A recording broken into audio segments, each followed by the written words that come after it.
जीनं आमचं लेखिका बेबी कांबळे. 40-50 वर्षापूर्वीच्या आजोळ्याचं न्यारच आकर्षण. पूर्वीच्या जवळजवळ सगळ्याच मुलांचा जन्म आजोळी होत असे. काही मुलं तर आजोळीच मोठी व्हायची. आईच्या माहेरी राहायचं म्हणजे मायेच्या सावलीत वाढायचं. म्हणूनच मुलांना आईबापापेक्षा आजोळीच राहणं आवडायचं. असंच माझंही आजोळ पुरंदर तालुक्यातील वीरगाव. छोटंसंच पण वीर गावच्या महारवाड्यातील म्हणून माणूस म्हणजे मायेचा सागर. भोळी बाबडी, गरीब नाचारी पण जीवाला जीव देणारी. माझ्या आजी आजोबांना मुलगा नव्हता, म्हणजे माझ्या आईला भाऊ नव्हता आणि मलाही मामा नाही. माझ्या आजोबांना फक्त 2 मुली. थोरल्या मुलीचं नाव चंद्राबाई आणि धाकटीचं सुंदराबाई. माझ्या मावशीलाही मुलगी एकच, तिचं नाव होतं विठाबाई. तीही आजोळीच वाढली. माझ्या आईला 2 मुलं, माझा थोरला भाऊ बाबू आणि मी त्याहून धाकटी. आम्ही दोघंही आजोळीच राहत. माझे वडील ठेकेदार असल्यामुळे नेहमी बाहेरगावी राहत. आम्हा बहीण भावांची आबाळ होऊ नये म्हणून वडील माझ्या आईला माहेरीच ठेवत असत. बाबू हा आई वडिलांचा पहिला मुल. त्याच्या पाठीवर आईला 3 मुली झाल्या, पण त्या 2-2.5 वर्षाच्या होऊन मरण पावल्या. त्याच्यावर बरेच दिवस आईला मुलबाळ झाले नाही, म्हणून माझ्या आजीने विराशेजारी 2-2.5 कोसावर हराणी गाव आहे, तिथे काळूबाईच्या देवाऱ्यावर नवस करून देवऋषींकडून अंगारा लावला आणि कर्म धर्मयोगाने मी जन्माला आले. मीही 1-1.5 वर्षाची होते न होते तोच मलाही काहीसा आजार होऊन 10-15 दिवसाच्या दरम्यान एके दिवशी 6 वाजल्यापासून जीव जाण्याची क्रिया चालू झाली आणि 1-2 तासाच्या फरकाने मीही थंडगार झालं. आई, आजी, शेजारी पाजारी जमलेल्या लोकांची रडारड सुरू झाली. रडून रडून आईला चक्कर येऊ लागले म्हणून तिच्या माहेरच्या लोकांनी मला लवकर पुरण्याचे ठरवले. कुदळ खोरे घेऊन 2 गडी उकिरड्यात खड्डा खणू लागले. खड्डा तयार झाल्यावर माझे चुलत आजोबा आईच्या मांडीवर मला उचलू लागले. मांडीवरून उचलू लागले, पण माझी आई मला सोडीना. माझ्या प्रेताची ओढाताण सुरू झाली. माझी आई रडत रडत लोकांना विनवू लागली की माझ्या सर्व मुली रातच्यात मातीत घातल्यात. आता मूल जगण्याची आशा नाही, तरी माझी मुलगी रात्रभर माझ्या मांडीवर राहू द्या, मला पोटभर बघू द्या म्हणून मोठमोठ्याने रडू लागली. त्यावर तिच्या चुलत्या मालकांना तिची दया येऊन तिला ताकीद दिली की तू जर गप्प राहिलीस तर आम्ही तुझ्याबरोबर रात बसून काढू. आईने त्यांचं म्हणणं मान्य केलं. माझ्या आजोबांनी पांडव प्रताप ग्रंथ काश्मीरहून आणला होता. तो वाचण्यास सुरुवात केली. आमच्या समाजातील लहान थोर मंडळी हिंदू धर्माला प्राणापलीकडे जपणारी, जीव एकवटून एकाग्रचित्तेने देवाचा प्रताप ऐकत बसली. त्या दिवशीच श्रावण महिन्याचा पहिला दिवस होता. कर्म धर्म संयोगाने अध्याय सुरू असतानाच 11व्या अध्यायापर्यंत पहाटेच्या पहिल्या कोंबड्याची बांकाणी आली आणि एकाएकी माझी कापणी हल्ल्यासारखी माझ्या चुलत आजीला वाटली. ती जमलेल्यातील वयोवृद्ध माणसांशी हळूहळू बोलू लागली. तिचे एकच आनंदाची छाया पसरली. आजीने माझ्या नाकासमोर कापूस धरला तसा तो कापूस हलू लागला. अंगही थोडं थोडं गरम वाटू लागलं. सर्व लोकांना अत्यानंद झाला. त्या आनंदाच्या भरात माझे आजोबा सगळ्यांच्या पुढे हात जोडून म्हणाले, माझ्या लेकीच्या लेकराला ईरच्या पांढरीनं थकून टाकलं आणि तिला अगदी राळ्या जोंधळ्यावानी खडखडीत केलं, तर माझ्या वस्तीला पुरणपोळीचा भंडारा घाली. तोपर्यंत मी बाहे देखील लागले होते. तिथून पुढे भजन मंडळींनी माझ्या कपाळाला बुक्का लावण्याची झिंबड उठवली. तेवढ्यात वयोवृद्ध माणसांनी सांगितलं की गार सुनी सोडू नये म्हणून. माझ्या आजीला सांगितल्यावर तिने झापातला सगळ्यात मोठा कोंबडा बघून कारभाऱ्याच्या हातात दिला. त्याने तो कोंबडा जिवंत गारीत पुरला आणि खणलेली गार बुजवून काढली. माझ्याकरता 2 वर्ष आईला माहेरीच ठेवलं. मी 3-3.5 वर्षाची झाल्यानंतर वडील आम्हाला नेण्यास आले, पण मला आजीचा लळा लागल्यामुळे मी काही आई वडिलांच्या बरोबर गेले नाही. माझ्या वडिलांचे नाव पंढरीनाथ. पंढरीनाथ ठेकेदार म्हटलं की कर्णाचा अवतार. माझे वडील फार मायाळू होते. त्यांना धन दौलत साठवण्याची मुळीच हाव नव्हती. त्यांना फक्त माणसांचं जीवन सुखी करण्याची आस होती. माझे वडील कॉन्ट्रॅक्टर होण्यामागे थोडासा गमतीदार किस्सा आहे. 1918 साली फलटणला कॅनॉल खोदायचे काम सुरू करायचे होते. त्याआधी निवडुंगाची झाडी तोडून जागा साफ करण्याचे काम चालू झाले. माझ्या वडिलांनी ते काम ठरवून घेतले आणि ते अंगावर घेतलेले काम व्यवस्थित पार पाडले. त्यात त्यांना थोडा नफाही झाला. तिथून त्यांना ह्या कामाची गोडी लागली. ज्यावेळी कॅनॉलचं खोदकाम चालू झालं तेव्हा एका पाटील एक कवडी दर दिवसाला एक माणसाने 50 पाट्या वाहिल्या तर त्याला 50 कवड्या मिळत. त्या कवड्याचा हिशेब असा 5 कवड्यांचा एक गंडा म्हणजे 1 पै. 5 पै म्हणजे 1 पैसा. म्हणजे एका माणसाला एका दिवसाला 10 पैसे रोज पडत. जोपर्यंत कॅनॉल खोदायची कामे होती तोपर्यंत माणसाचं जगणं सोयीस्कर झालं. पण कामं बंद झाल्यावर त्या लोकांना बिकट परिस्थिती आली आणि त्यात भर पडली तापसारीची. तापसारी हा रोग त्यांना वर्षानुवर्ष छळत असे आणि उरलेली माणसं देशोधडीला लावत असे. त्या तापसरीतच अनेक कुटुंबांबरोबर माझे वडील पुण्याला गेले. पुण्याला उपासमार येणारी लोक जगवण्यासाठी सरकारने कामे काढली होती. परगावावरून येणाऱ्या माणसांना ना आधार ना आश्रय. लोकांच्या झुंडीच्या झुंडी येऊन जिथं तिथं काम चालत असतील तिथे बिऱ्हाडे उतरत. उद्या दूध डेअरीचा पाया खोदणार आहेत अशी फलटणच्या बिराडांना कुणकुण लागली. आलेली सगळी बिराडं दूध डेअरीच्या दिशेने धावू लागली आणि तिथेच झाडांचा भिंतींचा आश्रय घेऊन आपल्या पथाऱ्या मांडल्या. सकाळी उठून युरोपियन साहेब इंजिनियर अशी बरीच अधिकारी मंडळी दूध डेअरीच्या पाया भरण्यासाठी हजर झाली. बिराडातील लोकांची उगीचच धावाधाव सुरू झाली. साहेब आल्यावर माझे वडील उठून उभे राहिले आणि कॅनॉलच्या 50 रुपयाच्या कंत्राटाचे भांडवल करून जवळ असलेले वही त्यांना दाखवले. साहेब माझ्या वडिलांकडे उगीचच कुतूहलाने पाहत राहिले, कारण माझे वडील शरीराने अगदी किरकोळ, वयाने 16-17 वर्षाचे, उंची 4-4.5 फूट, अंगावर फाटका ठिगळांचा अंगरखा, डोईवर मळकट चिंध्यांचं पागोट, फाटक्या धोत्राला 17 ठिगळं हा पेहराव बघून साहेबाच्या मनातही अनेक प्रश्न आले असतील की असा ठेकेदार आयुष्यात पहिल्यांदाच पाहतो. गोरा साहेब म्हटलं की त्याच्या हातात वेताची छडी आलीच. काय त्या साहेबांच्या मनाला विनोदबुद्धी आलीत आणि माझ्या वडिलांचे हातातील वेताच्या छडीने कळकट चिंध्या झालेले पागोटे उडवलं आणि फाटक्या अंगरख्यात छडी घालून विचारू लागला, तू कशी कंत्राट घेणार? तुझी कंत्राट घेण्याची लायकी तरी आहे का? तुला काम करायला लेबर तर पाहिजेत. माझे वडील तेवढ्यात बोलून गेले. हात करून दाखवत म्हणाले, हे जे मजूर थावेत बसले आहेत ते माझे आहेत. माणसाने इकडे या म्हणे तो पुरे सगळ्यांचीच साहेबांकडे येण्याची धावाधाव सुरू झाली. साहेबांनाही या व्यक्तीचा अचंबा वाटला आणि पाया खोदाई सुरू झाली. कंत्राटाची रक्कम साहेबांनीच ठरवली आणि कंत्राट एकदाच माझ्या वडिलांना मिळालं. मजूर काम करू लागले. कामाचा उरक भराभर होऊ लागला. पण माझ्या वडिलांना दुसरीच चिंता लागली की बिल होईपर्यंत मजूर खातील काय? माझी मावशी लष्करमध्ये राहत होती. तिच्याकडे जाऊन तिचा एक सोन्याचा डाग म्हणजे वज्र टीक आणून गहाण ठेवली आणि कसं तरी मजुरांना 4 दिवस अन्न पुरवलं. रविवारी वडिलांना बिल आलं. ते बिलच असं होतं की ट्रेझरीतून पैसे काढताना त्यांच्याजवळ पैसे घ्यायलाही काही नव्हतं.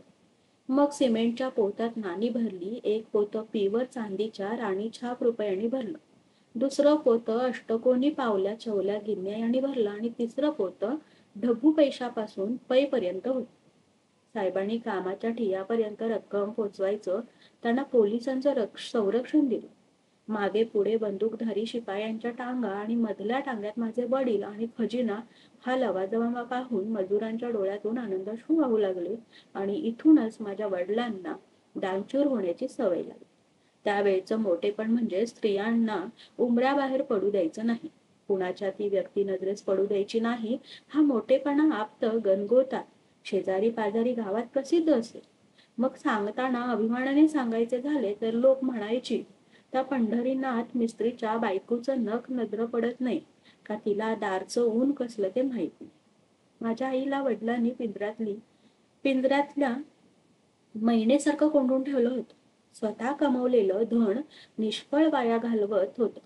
काम चालू असतील तोपर्यंत खाण्यापिण्याची कपड्यांची चंगळ, नसल्यावर मात्र उपासमारीची पाळी यायची. पुढे पुढे तर ते निशांत ठेकेदार झाले.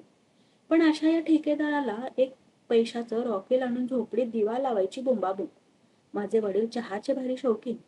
कडकीच्या दिवसात चहात साखर नसली तरी कडू चहाचं पाणी ऊन तलप भागीत.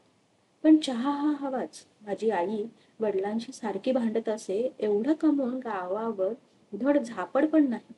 काय कमवून त्याचा उपयोग झाला? एवढं कमवून अन्नाला महाग झालो. पुढे पोरांचं कसं होईल? मग माझे वडील तिला ज्ञान शिकवायचे.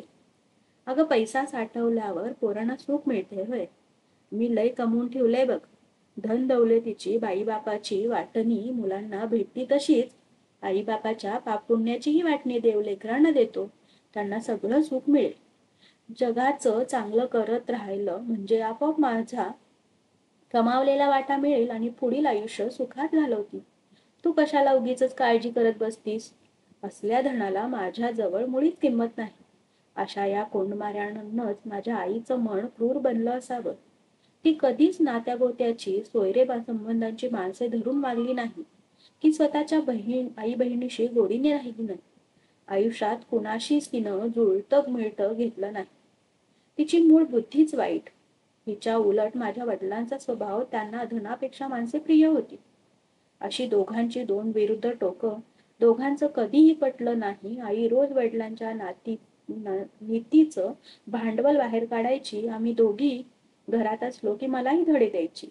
आम्ही नीतीनं वागवून काय कमावलं?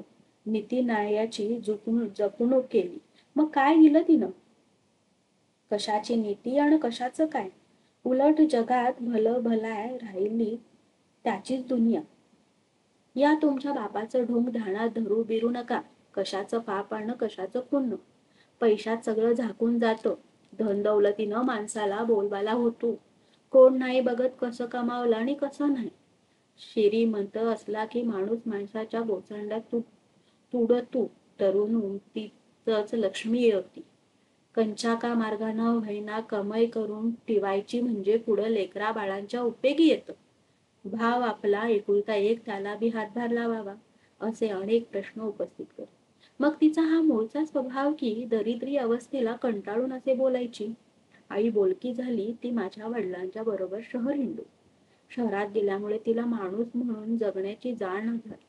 ज्या ज्या गावात त्यांनी कामं घेतली त्या त्या गावात त्यांनी फक्त विचार केला माणसं जगवण्याचा.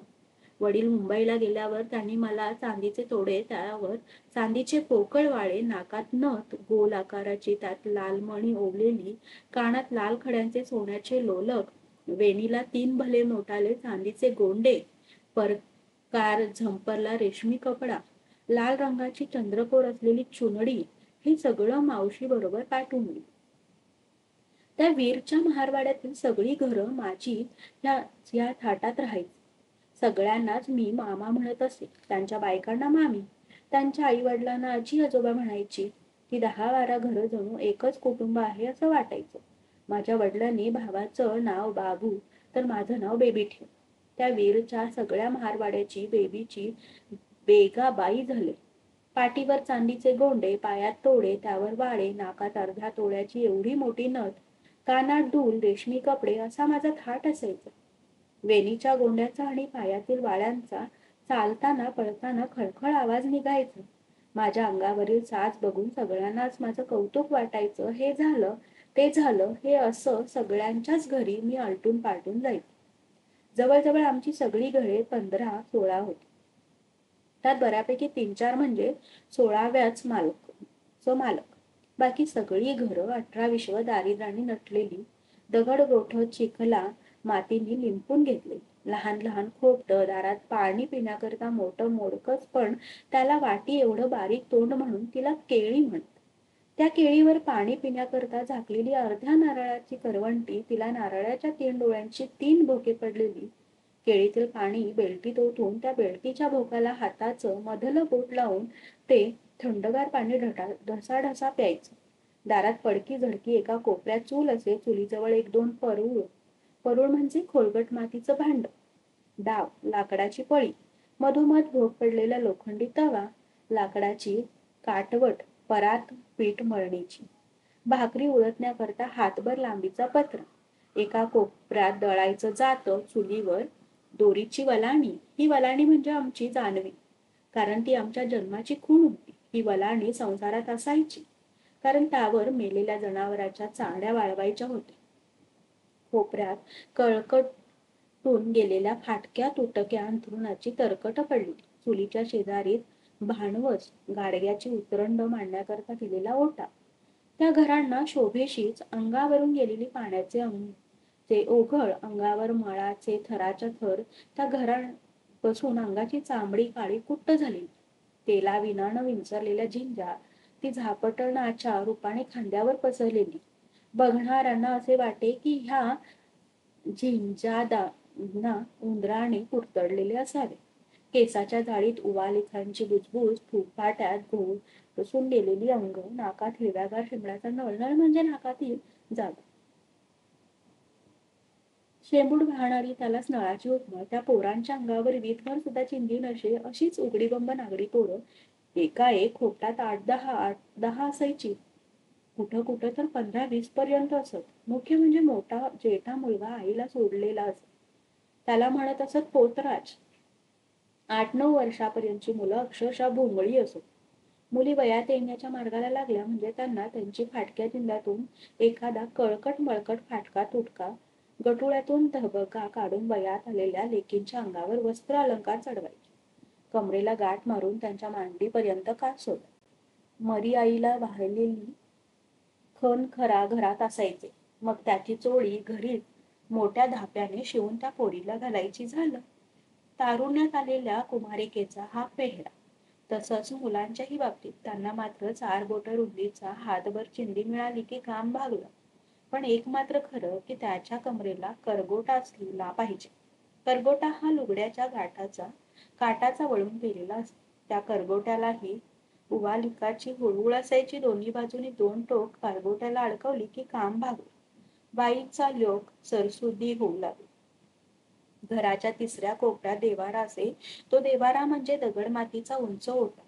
पण त्या ओट्यातही मानाचं स्थान असते. ज्याचे लहान लहान ओटे असतील त्याला त्याचं मापाची किंमत. ज्याचा देवारा मोठा ती व्यक्तीही मोठ्याच किमतीची असते. त्यात मोठ्याचं देवस्थानी स्थापना. 2-3 किलोचा एक गोल गुळगुळीत गोटा. त्या गोट्यांना लाल भडक शेंद्राने माखून काढलेला. त्या गोट्याला हळदी कुंकवाचे पट्टे ओढलेले. काही गोट्यांना वटारलेले डोळे असत. त्यातच त्यांना मिशा काढलेल्या लाल भडक वस्त्र अंथरून पुढे लिंबाचं डहाळं वाळून गेलेली लिंब, हिरव्या बांगड्यांचा पुढे ढीग. एवढी सजावट पाहिल्यावर बघणाऱ्याच्या अंगावर सरकन काटा उभा राहील.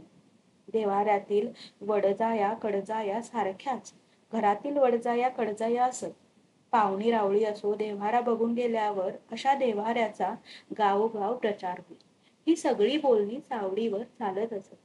अरे सटवा, मी काल पोरीला घालवून मोठ्यासनं आले. अरे आपल्या पोरीचं बरीक नसीब मोठं आहे. अरे काय त्यांच्या घरात बोलबाला. एक थणाचा घरात देवाराच आहे बघ. आपल्या गड्याच्या कमरेला लागल इतका उंच आहे. आत बया बया बया काय त्यात द्याव आहेत. लय न्यारच. ती पाहुणी सांगत होती राती.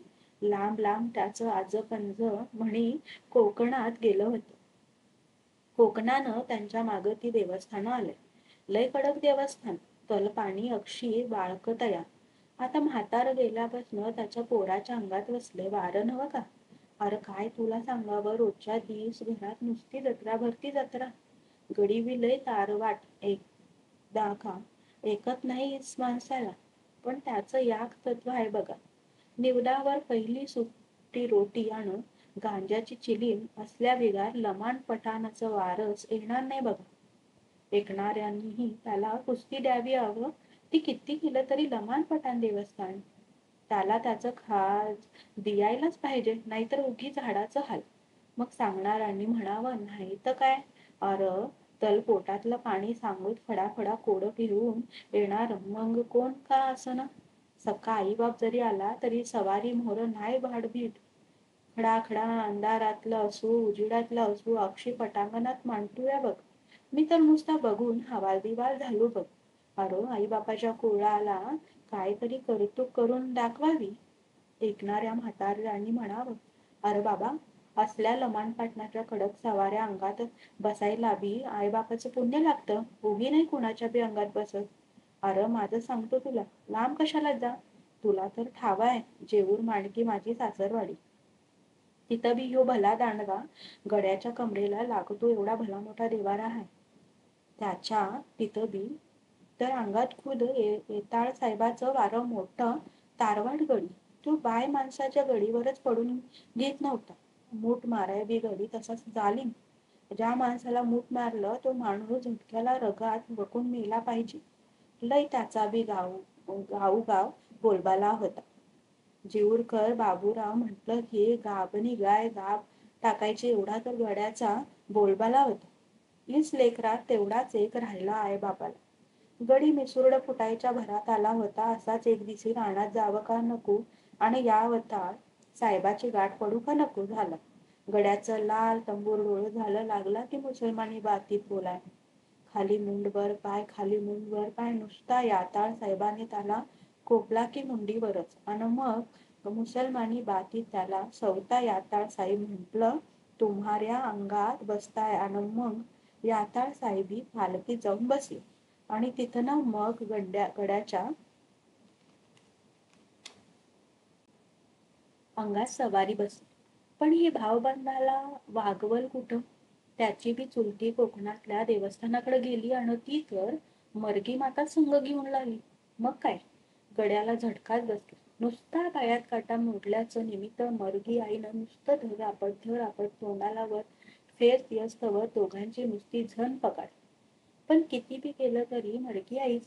तिच्या पुढं काय लेकराचं चालणार आहे? देश मावळाच्या सुमाराला गड्याच्या तोंडाला फॅस येऊन पडला की गडी धरणीवर अन काय आईची मात सांगावी बकऱ्यावाणी जीभ बाहेर काढून गड्यानं सोडला की परान. तिथं बघा त्याच्या चुलतीला माणूस चळाचळा कापत. आता काय त्यांच्याच घराचा बोलबाला आहे. सगळं सांगून झाल्यावर सांगणारी ऐकत बसणारी आपापल्या तोंडाला चटाचट मारून गेली आणि सगळीच म्हणाली आय मरगाई चुकलं वागलं लेकराला माफी कर. माझे कोकणचे बयाबाई. खरोखर त्यांच्या जीवनात जगण्यासारखं असं होतच काय? कुठंतरी माणसाला मन गुंतवायचं कशाला तरी रमून आशेचं रोपटं उंचवायचं असतं. असंच त्यांनी आपल्या हाल अपेष्टा दगडगोट्यानं वाहून पिढ्या पिचत मेल्या पण आशेच्या रोपट्याला आत्मबलाचं पाणी घालून रोपटं मात्र वाढवलंच.